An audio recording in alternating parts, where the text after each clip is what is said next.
All I've seen in the wake of the Charlie Kirk shooting is a cover-up by the right, a cover-up of the epidemic of gun violence, a policy failure in America, a cover-up of the political violence they've inspired and mocked with their rhetoric, and a cover-up of the real political ideology of this shooter. And that was just further exposed by Elon Musk, of all people, as Donald Trump is panicking to try to paint his false narrative. We are going to get into it all, but before we do, if I could quickly ask you to leave a like on this video, and if you haven't already and you enjoy our channel, to hit that subscribe button because it goes a long way in supporting our work. Now, before we get into how Elon has blown up and exposed the lies of the right and Donald Trump, I want to start with one of the most perfect responses I have seen to this shooting, and that was a pastor who called out Charlie Kirk, and I want to take a look.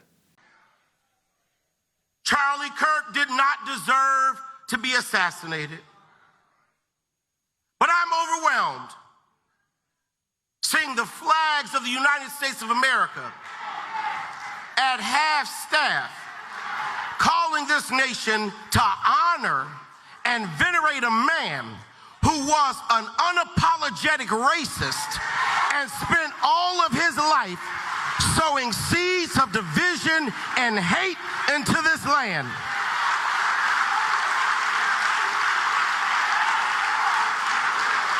And hearing people with selective rage who were mad about Charlie Kirk but didn't give a damn about Melissa Hortman and her husband when they were shot down in their home, tell me I ought to have compassion for the death of a man who had no respect for my own life. I am sorry, but there's nowhere in Bible where we are taught to honor evil. And how you die does not redeem how you lived. You do not become a hero in your death when you are a weapon of the enemy in your life.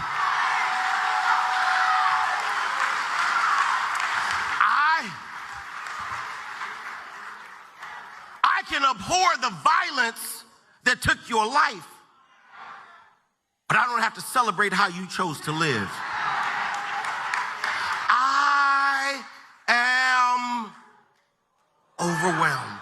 This is exactly what I've been saying. We should not be forced to condemn political violence or condemn a shooting when our actions live that condemnation. When the left has worked for decades to stop the epidemic of gun violence in this country. When it is the rhetoric of the right that inspires riots. We didn't see vigils for Charlie Kirk. We saw white nationalists chanting for them to take their country back, which they stole with political violence. This is not a white evangelical nation. This was a nation taken from its people through systematic political violence. That is what America is. And any white guy whose parents came over here in the 30s demanding that black people who were dragged to America and enslaved hundreds of years ago give them their country back, what we've heard from white nationalists only just confirms what Charlie Kirk's legacy is,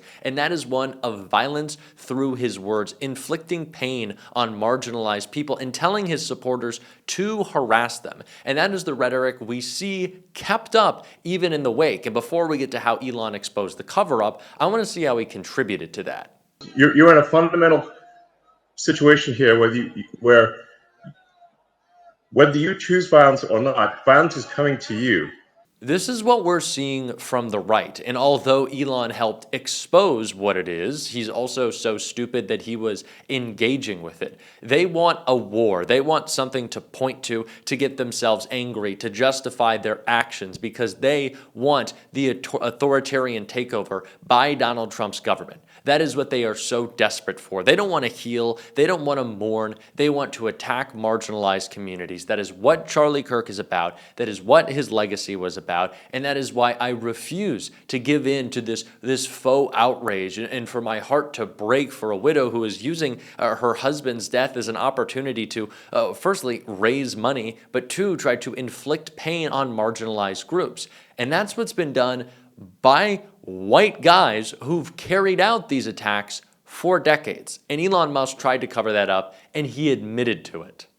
Grok, Elon Musk's AI, wrote on Twitter, based on reports, Charlie Kirk was killed on September 10, 2025 by suspect Tyler Robinson, whose online activity referenced far-right memes and fascism. Voter records show no party affiliation, but some sources link him to conservative views. Melissa Hortman and her husband were killed in June 2025 by Vance Bolter, a confirmed Trump voter. On stats, ADL shows 75% of U.S. extremist murders, 2013 to 2022, were by far-right actors. Those sources like CSIS note rising far-right threats, while Cato emphasizes overall rarity includes other ideologies. Definitions of political murders vary across studies.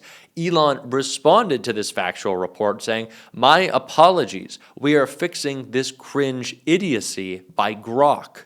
Elon is actively admitting to working to cover up what is the truth, that the right wing carries out these attacks, and the true ideological leanings that the Trump administration is desperate to muddy the waters on of this alleged shooter were right wing, were far right. Elon wants that covered up. Donald Trump wants it covered up. Kash Patel wants it covered up. It's the reason why they keep saying that they're going to be looking into what trans supporting groups that this alleged shooter was affiliated with, because that's what they want to do. Donald Trump knows that he has failed to scapegoat and fearmonger immigrants during his administration, now that his illegal mass deportation agenda is so politically unpopular. So now he's moved on to another marginalized group, which he and the rest of his supporters like to harass, and that's trans Americans. That is the focus. That is what they want to do. That is what they're trying to exploit. They want hate to fester right now above all else. And don't even get me started on the right begging, demanding that the left condemn political violence. Political violence is not just when your favorite white supremacist gets shot. Political violence takes place every single day in our country. It is when the disgusting sick care, not even health care system that we've set up, that the Trump administration is now encouraging companies to use AI to decline people's claims when someone is unable to afford their medicine because we have kept all of the wealth in our country at the top 0.001%.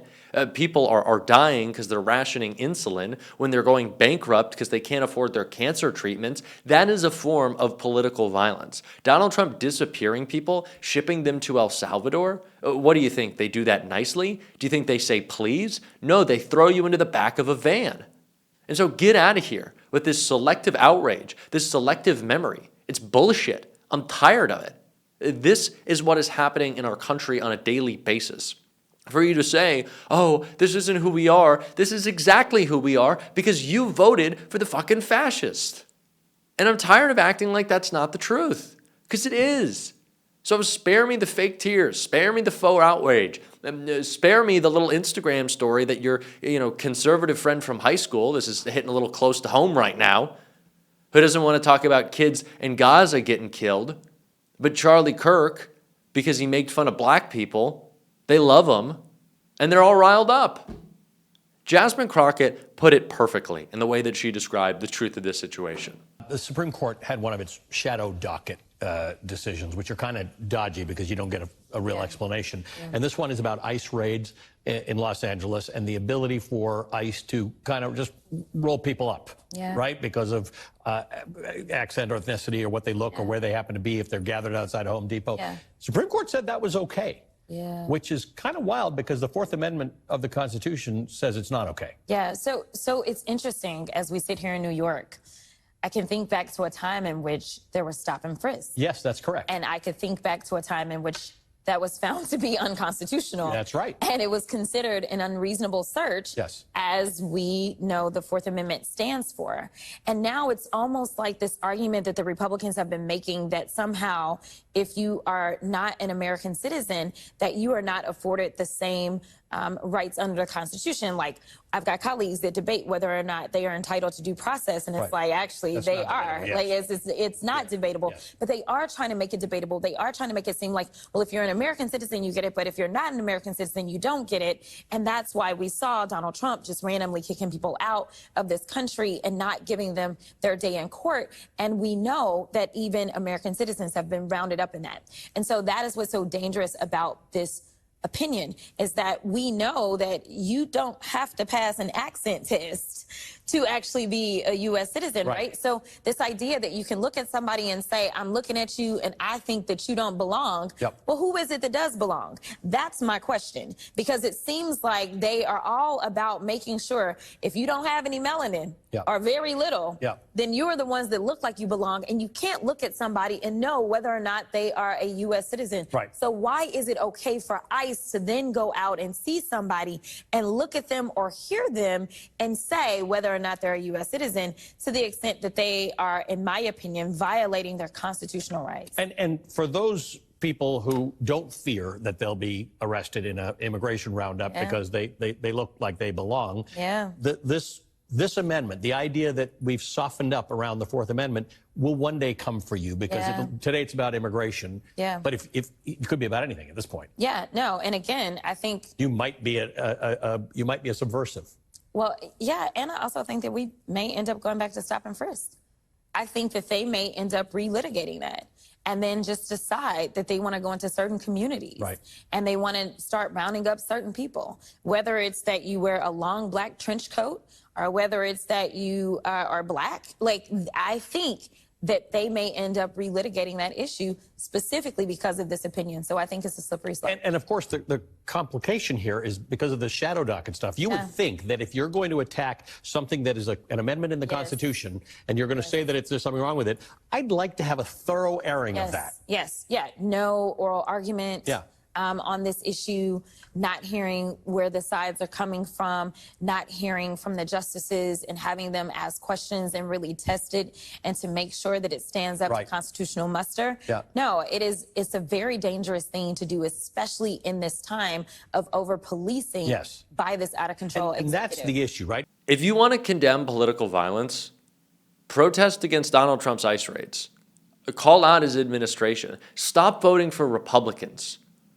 Actions, not hollow words. That's what we're going to keep doing. And if you want to support that, as always, you can hit that subscribe button, leave a like on this video, and if you stuck around to the end, drop a blue heart in the comments. You can also subscribe to my Substack. We're going to be talking about all sorts of issues over there. And as always, keep fighting. Do not let them try to silence you. And until next time, I'll see you soon.